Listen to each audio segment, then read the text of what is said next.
Bonjour à toutes et à tous, bienvenue sur Aroma by Lily.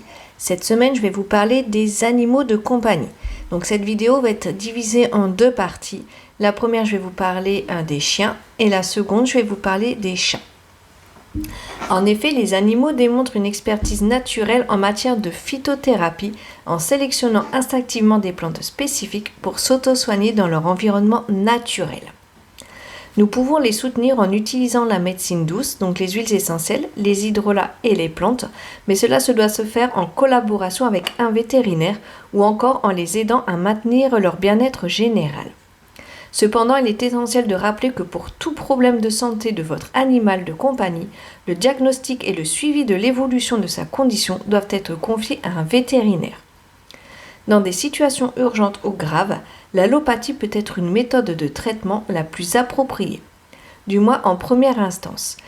Le vétérinaire est la personne la mieux qualifiée pour prendre cette décision. Donc comme je vous l'ai dit, cette semaine je vais vous parler des chiens. Dans un premier temps, on va voir les huiles essentielles, ensuite les hydrolats, puis les plantes. Donc toujours bien tout noter de ce que vous allez donner à votre animal pour pouvoir par la suite en parler à votre vétérinaire s'il y a une réaction de la part de votre animal de compagnie. Donc on va voir les huiles essentielles pour les chiens. Dans un premier temps, il y a certaines huiles qui sont interdites, notamment l'huile essentielle de menthe poivrée, de thym thymol et d'ajoin qu'on n'introduira jamais à un animal de compagnie. On peut utiliser l'huile essentielle de lavande vraie et de marjolaine à camomille pour calmer les chaleurs des chiennes. Vous pouvez en mettre sur le lieu de couchage, mais aussi sur votre animal de compagnie. Vous trouverez la synergie juste en dessous. Donc 2 gouttes de synergie sur votre toutou le matin et 2 le soir le premier jour et ensuite une seule fois par journée. On peut utiliser par exemple l'huile essentielle de titri, de camomille noble, de lavande vraie et de romarin. Donc chaque huile essentielle, une seule goutte, dans 96 gouttes d'huile végétale de nigel que vous pourrez donner dans une cuillère à café ou une cuillère de miel à votre chien pour lutter contre les gingivites. On peut aussi utiliser les huiles essentielles pour traiter les puces et les tiques, notamment lorsque vous allez promener votre chien en forêt ou dans la nature. Dans 97 ml d'huile végétale de jojoba, vous allez mettre 3 ml d'huile essentielle de titri et vous allez tout le mettre dans un pulvérisateur avec 1 litre d'eau. Bien opaque votre pulvérisateur pour éviter de dégrader les huiles essentielles.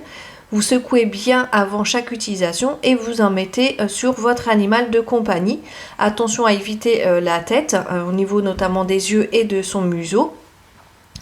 Vous pouvez en mettre tout au long de sa promenade. Si vous en reste lorsque vous rentrez le soir, surtout ne pas utiliser, ne pas vider votre pulvérisateur sur votre chien, mais traiter plutôt son habitat là où il dort pour éviter la prolifération des puces et des tiques.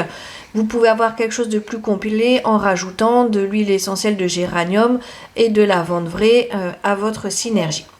Les hydrolats sont obtenus par exemple en même temps que les huiles essentielles, donc ils ont les mêmes propriétés mais sont sans danger pour les animaux.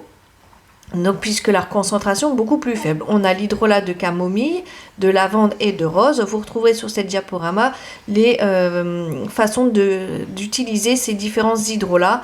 Par exemple, l'hydrolat de camomille pour soulager les conjonctivites en cas d'allergie ou de problème de peau. La lavande sera plutôt pour calmer et rafraîchir votre petit toutou. Au niveau des plantes, on va plutôt les utiliser en infusion.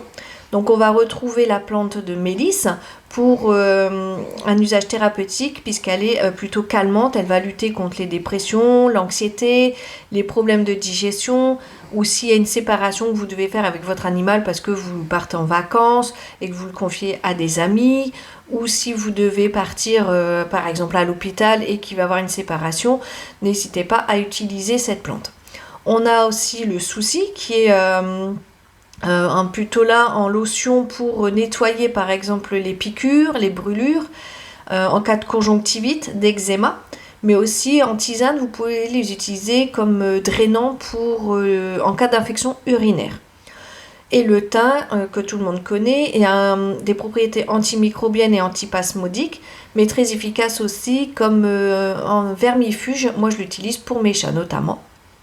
Donc, comme vous l'avez vu, hein, on peut utiliser certains produits en médecine douce pour aider nos animaux de compagnie. Toujours bien le faire avec un vétérinaire. Bien évidemment, si vous constatez un changement de comportement de votre chien, des vomissements, diarrhée, salivation excessive, des difficultés respiratoires ou autres, seul vous connaissez votre animal et ce qui ne va pas chez lui, tout de suite prévenir votre vétérinaire en lui indiquant ce que vous lui avez donné. Si vous avez donné de l'huile essentielle, la quantité que vous avez donnée et comment vous l'avez appliquée pour qu'il puisse faire son diagnostic le plus rapidement possible. Donc je vous dis à la semaine prochaine où je vais vous parler des chats. En attendant, prenez bien soin de vous, de votre santé ainsi que de celle de votre toutou. À la semaine prochaine!